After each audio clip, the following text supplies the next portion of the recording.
नमस्कार दोस्तों, मैं मोहित आप सभी का बहुत बहुत स्वागत करता हूं आपके अपने यूट्यूब चैनल परीक्षा जंक्शन में।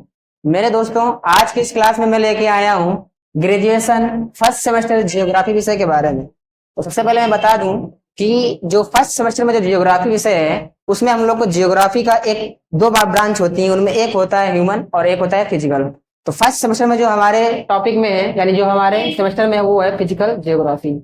लेकिन उससे पहले मैं आपको ये बता दूं, फिजिकल ज्योग्राफी तो हम पढ़ने जा रहे हैं और टोटल ओवरऑल इसमें 8 यूनिटें हैं और 8 यूनिटों में हम एक एक करके यानी हर एक यूनिट को हम कवर करने वाले हैं। तो इस यूनिट में हम लोग कुछ जो उसके सब टॉपिक हैं उनको जानेंगे। जैसे इसमें हुआ हमारा भौतिक भूगोल का अर्थ, यानी हम जानने वाले हैं भौतिक भूगोल का अर्थ क्या है इसकी परिभाषा और क्या है इसके विषय क्षेत्र।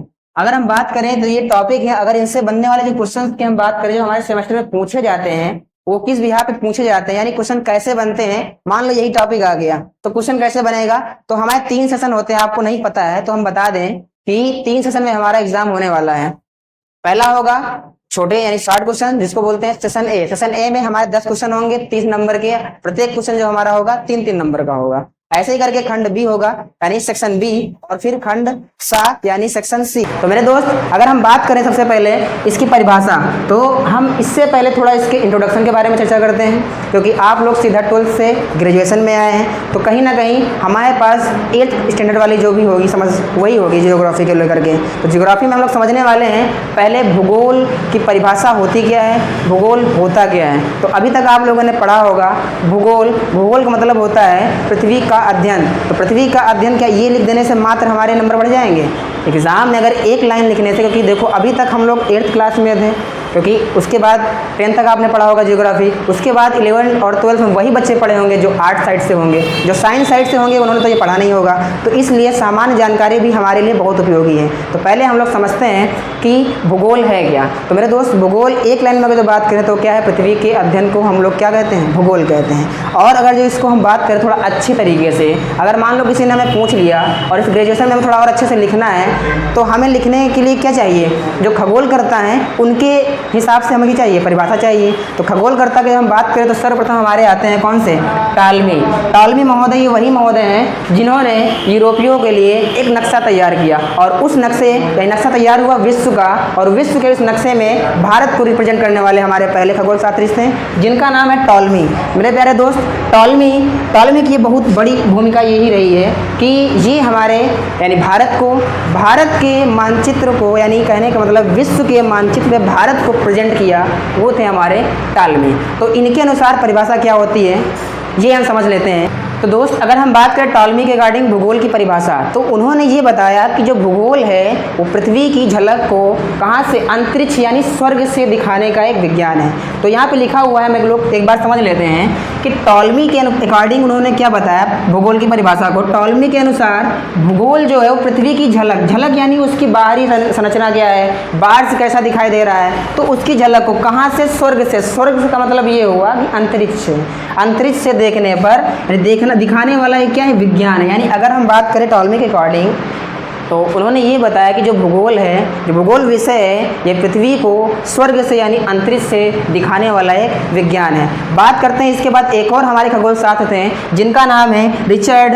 हॉडसन। इनके अकॉर्डिंग इन्होंने ये क्या बताया, इन्होंने बताया भूगोल का उद्देश्य धरातल की प्रादेशिक या क्षेत्रीय भिन्नताओं का वर्णन एवं व्याख्या करना है। तो हम इनको एक बार समझ लेते हैं। इन्होंने ये कहा भूगोल का जो पर्पस है, यानी हम भूगोल विषय को क्यों पढ़ते हैं, तो इन्होंने ये बताया हम इसलिए पढ़ते हैं क्योंकि धरातल यानी पृथ्वी की सतह, ठीक है, पृथ्वी के ऊपर क्या है, नदी है, कहीं हमें पहाड़ दिखाई पड़ते हैं तो कहीं हमें झील दिखाई देती हैं तो कहीं हमें झरने दिखाई देते हैं, ठीक है, यानी पृथ्वी के धरातल पर जो कुछ भी मौजूद है, ठीक है। तो इसका पर्पस क्या है, यही है कि भूगोल का उद्देश्य धरातल की प्रादेशिक यानी इनको क्षेत्रों में बांट करके, क्योंकि भाई दुनिया पृथ्वी इतनी बड़ी है, हर एक क्षेत्र पे अलग अलग सब दिखाई पड़ता है, भिन्नताएं देखने को मिलती हैं। कहीं पे जलवायु अलग है तो कहीं पे मौसम का अलग है, कहीं पे हमारे पहाड़ है तो कहीं पे हमारे पर्वत अलग हैं, कहीं पे हमारे क्या है, कहीं पे पे रेगिस्तान है तो कहीं पे बाढ़ है। तो इस तरीके से क्षेत्र जो है इनमें भिन्नताएं देखने को मिलती हैं। तो भूगोल विषय का जो एकमात्र पर्पज है वो क्या है, हम लोग क्यों पढ़ते हैं, तो पृथ्वी के धरातल पर जो कुछ भी है, ठीक है, तो उनको प्रादेशिक क्षेत्रीय भिन्नताओं के आधार पर उनका वर्णन करना और साथ ही साथ उनकी व्याख्या करना। तो ये तो हो गया हमारा भूगोल। भूगोल हम क्यों पढ़ते हैं और किस लिए ज़रूरी है, और ये ज़रूरी इसलिए भी है क्योंकि अगर मान लो सेक्शन ए में आ गया क्वेश्चन तब तो हम नॉर्मल लिख देंगे 2 लाइन में, लेकिन यही क्वेश्चन अगर आता है आपके ग्रेजुएशन के सेक्शन सी में तो वहाँ पे तो हमको लाइनें चाहिए ना। तो वहाँ पे लाइन चाहिए हमें, तो इसलिए ये सब थ्योरी लिखनी पड़ती है, क्योंकि लाइनों के लिए हमको थोड़ा मतलब ये होता है कि नॉलेज नहीं होगा, अगर सामान्य जानकारी नहीं है तो हम उस छोटे से क्वेश्चन को बड़ा रूप नहीं दे पाएंगे। ठीक है, तो दोस्त ये तो हो गई भूगोल। भूगोल होता क्या है, और हमने खगोल शास्त्र के रिगार्डिंग परिभाषाएं भी जाने, लेकिन हम बात करते हैं भूगोल। तो भूगोल की कुछ ब्रांचें भी होंगी, क्योंकि इतनी बड़ी दुनिया है तो उसको एक भाग में तो हम बांट के पढ़ नहीं सकते। तो उसको पढ़ने के कितने भाग बनाएंगे, 2। एक होता है हमारा मानव भूगोल, दूसरा होता है हमारा भौतिक भूगोल, और भौतिक भूगोल ही हमारे सब्जेक्ट में है, हमारे इस सेमेस्टर में। तो दोस्त हम स्टार्ट करते हैं भौतिक भूगोल। अब मान लो क्वेश्चन कैसे पूछे जाते हैं, तो क्वेश्चन को अगर हम बात करें तो क्वेश्चन कुछ इस प्रकार पूछे जाएंगे। अगर वो डिपेंड करता है सेक्शन कौन सा है। अगर शॉर्ट में पूछेगा तो ये जो 3 क्वेश्चन यहाँ से बनने वाले हैं वो देख लो एक बार। पहला बन सकता है शॉर्ट में कि भौतिक भूगोल का अर्थ क्या होता है, दूसरा यही बन सकता है कि भौतिक भूगोल की परिभाषा बताइए, और तीसरा ये बन सकता है कि भौतिक भूगोल के विषय क्षेत्र कौन कौन से हैं। तो यहाँ से 3 क्वेश्चन बन सकते हैं सेक्शन ए के लिए, यानी शॉर्ट क्वेश्चन के लिए। लेकिन अगर यही क्वेश्चन को बड़ा बनाना हो तो यही क्वेश्चन क्या होगा, ये जो तीनों क्वेश्चन शॉर्ट में आए थे मतलब पूछे जा सकते हैं, उन्हीं को एक में मर्ज करके बनाया जा सकता है। तो हम अब बात करते हैं अब भौतिक भूगोल का अर्थ। तो भौतिक भूगोल का अर्थ और साथ में हम लोग बात करेंगे परिभाषा।